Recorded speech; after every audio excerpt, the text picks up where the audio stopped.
Bonsoir et bienvenue à tous dans ce 7-8 Les Invités, une émission dédiée à celles et ceux qui font l'actualité dans le département. Et aujourd'hui, mercredi 17 mai, parole à Laurent Carl, le chef d'établissement du Centre horticole d'enseignement et de promotion, aussi appelé le CHEP, et qui participe le week-end prochain à la 11e édition de la Fête de la Nature. Nous évoquerons également avec lui l'ouverture prochaine d'une nouvelle filière au CHEP, un bac professionnel forêt.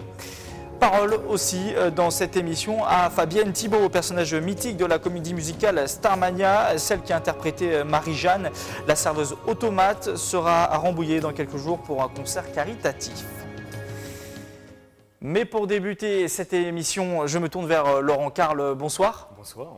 Vous êtes, je le disais, le directeur du CHEP, le Centre horticole d'enseignement et de promotion, un établissement qui est basé à Tremblay-sur-Mauldre. Et vous êtes en plateau pour nous parler notamment de votre participation samedi à la 11e édition de la Fête de la Nature. Et pour vous, désormais, c'est un rendez-vous, j'ai envie de dire, habituel, c'est un rituel. Et puis c'est logique aussi pour vous de participer à cette Fête de la Nature ? C'est effectivement un rituel et on ne peut que se féliciter que chaque année nous avons de plus en plus de visiteurs et de par nos activités, tant sur le paysage, l'environnement et pour demain la forêt, c'est vrai que ça fait un écho tout à fait pertinent avec cet événement national qui regroupe chaque année bon nombre de milliers de personnes qui viennent au contact de la nature. Alors la Fête de la Nature c'est du 17 au 21 mai, mais chez vous c'est principalement le 20 mai, uniquement la journée du 20 mai, samedi 20 mai, de 9h à 17h autour du thème de cette édition, les super pouvoirs de la nature. On aura l'occasion de revenir dessus. Et vous proposez au CHEP de découvrir d'ailleurs les super pouvoirs des animaux en se mettant dans la peau des animaux. Est-ce que vous pouvez nous expliquer sans tout nous dévoiler qu'est-ce qui sera proposé Alors, effectivement, je vais essayer de ne pas tout dévoiler pour que ça reste vraiment attractif. C'est vrai que la nature est tellement bien faite qu'effectivement, on peut parler de super pouvoirs. Et donc, il y aura des ateliers pour expliquer, pour montrer, sous forme notamment ludique, à destination des jeunes et des moins jeunes, pour essayer de leur déterminer concrètement en quoi ces super pouvoirs peuvent-ils faire référence. Un indice par exemple. J'allais justement vous demander un exemple concret, sans tout nous dire encore une fois, mais un petit exemple. Voilà, un petit exemple. Le faucon pèlerin par exemple, 390 km/h. 390 km/h. Si ça, c'est pas un super pouvoir, voilà. Également, un autre petit indice, on connaît, pour les initiés au moins, la bardane. Les fruits de la bardane, c'est ce qui a inspiré l'inventeur du velcro. Voilà. D'accord. C'est également un super pouvoir. Voilà. Et puis, je ne vais pas forcément tout dévoiler aujourd'hui, mais quand on parle également de l'orage, des éclairs, cette énergie monumentale qui, en quelques secondes, se déchaîne, c'est également assez fabuleux quand même. Est-ce que ça veut dire que samedi, on pourra aller à 390 km/h si on se met dans la peau d'un aigle? Non, évidemment, je taquine, mais il y aura beaucoup d'informations comme celle-ci. Durant cette journée, on pourra aussi découvrir, grâce au CHEP, votre marais. Qu'est-ce qu'on pourra découvrir dans ce marais? De quoi est-il constitué? Nous avons la chance, effectivement, sur le site du Tremblay, d'avoir une dizaine d'hectares d'espace naturel et dont une zone humide. Et effectivement, un marais, donc découverte, bien sûr, des amphibiens, des batraciens, mais également de plantes. Je pense à la mauve, je pense aux orties.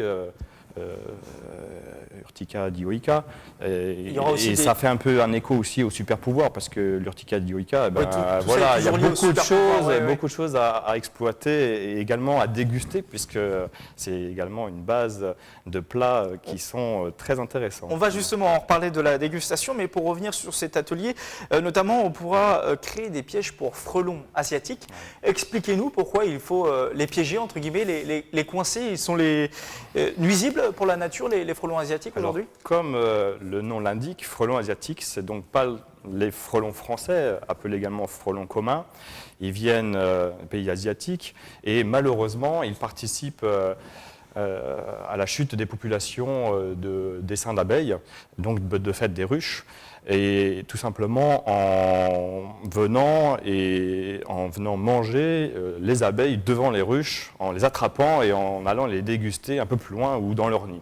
Et cette espèce a la particularité d'être extrêmement prolifique et malheureusement aux grandes dames des apiculteurs, parce que chaque année, il faut arriver à déterminer où peuvent-ils se nicher, bien souvent en haut de cimes d'arbres, mais quand la végétation se fait jour, de fait fait, c'est compliqué de les attraper. Et l'idée, c'est bien sûr de pouvoir en amont essayer d'attraper les reines avant même qu'elles puissent faire leur nid. Exactement, voilà, tout à fait. Autre animation qui va, je suis sûr, intéresser et interroger ceux qui nous regardent et qui nous écoutent ce soir, dégustation de plantes. Alors vous en parliez un petit peu rapidement, est-ce que vous pouvez aussi là nous détailler l'animation?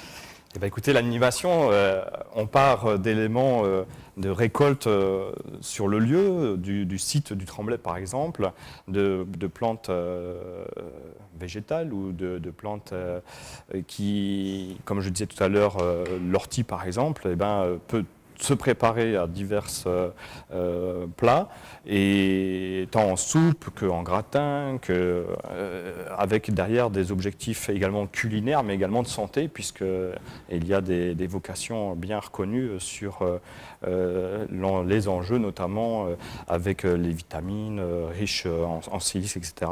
Et donc voilà, vraiment, alors c'est pareil, hein, je reste sur l'ortie piquante parce qu'on l'a abordé, puis je souhaite que le public découvre les autres plantes. Plein d'autres animations, mais voilà, plein c'est un peu d'informations. pour donner l'idée de ce que nous allons pouvoir découvrir en venant nous voir le samedi. Oui, il y aura plein d'informations à découvrir.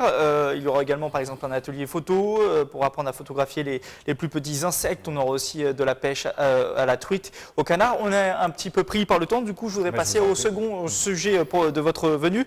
Le CHEP, aujourd'hui, c'est 70 ans d'expérience, de nombreuses formations pour apprendre des métiers du paysage ou de l'environnement, et une nouvelle filière à la rentrée 2017, c'est une première de notre région, un bac pro forêt. De quoi s'agit-il et à qui est-il destiné? Alors, le bac pro forêt, comme son nom l'indique, l'idée c'est de pouvoir former les jeunes pour ensuite intervenir sur la filière forestière en Ile-de-France et voire après bien sûr dans d'autres départements au niveau national.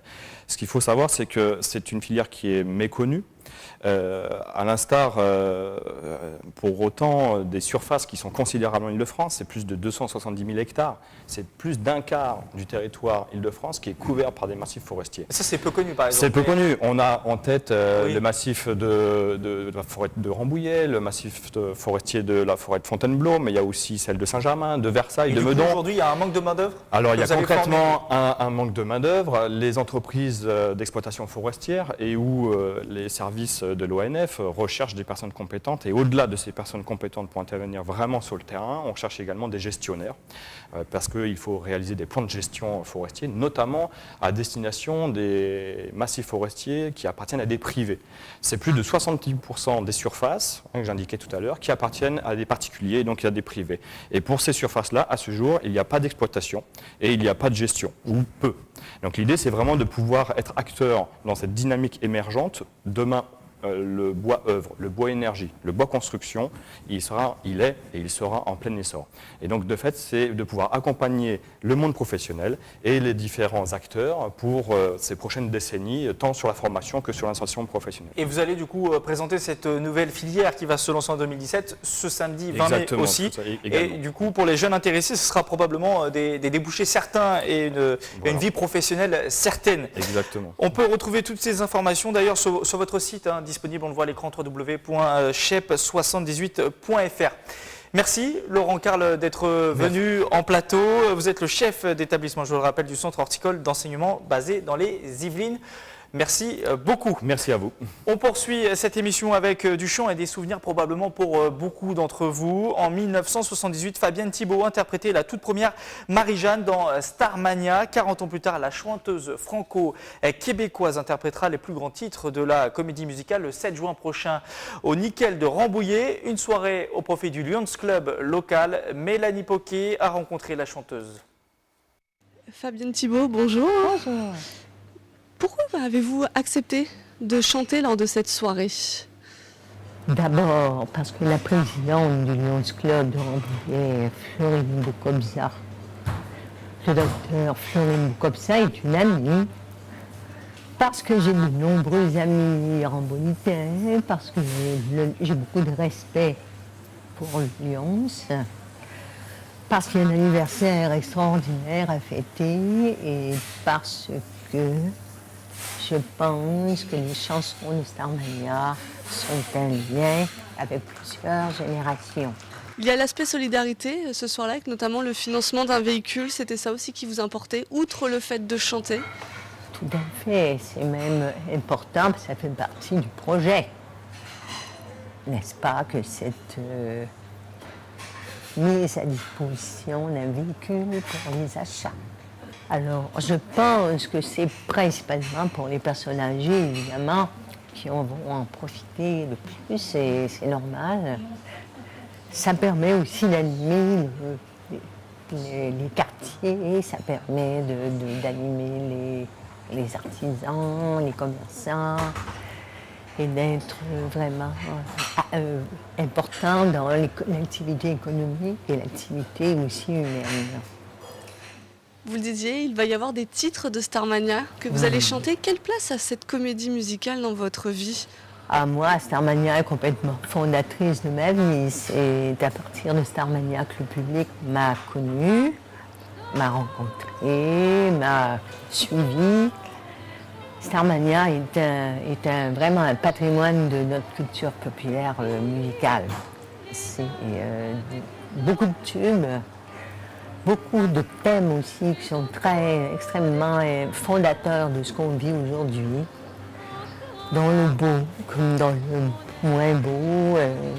D'ailleurs, il y a eu quand Donald Trump a été élu, beaucoup de gens ont dit, mais c'est 0 janvier, le businessman qui veut devenir président, qui est un des personnages de Starmania, avec la chanson le blues du businessman, qui est d'ailleurs interprétée dans le spectacle de façon superbe. Le spectacle que vous proposerez le 7 juin s'appelle Du Québec à Starmania. Oui. Le Québec, une autre histoire de votre vie. Oui, il y aura dans ce spectacle, évidemment, quelques grandes chansons du Québec que les Français connaissent et aiment. De Félix Leclerc à Charles Bois, de La Complainte du phoque en Alaska, Diane Dufresne. En fait, je vais sélectionner, je vais voir, parce qu'il y a aussi les moments d'allocution dont il faut que je tienne compte dans la construction. Il y aura quelques grands succès québécois. Mais... C'est la fin de ce 7-8, les rendez-vous pour ce soir. Prochain rendez-vous demain à même heure. D'ici là, retrouvez toutes nos séquences sur notre site internet tvfil78.com ou l'application tvfil78. Bonne soirée à tous.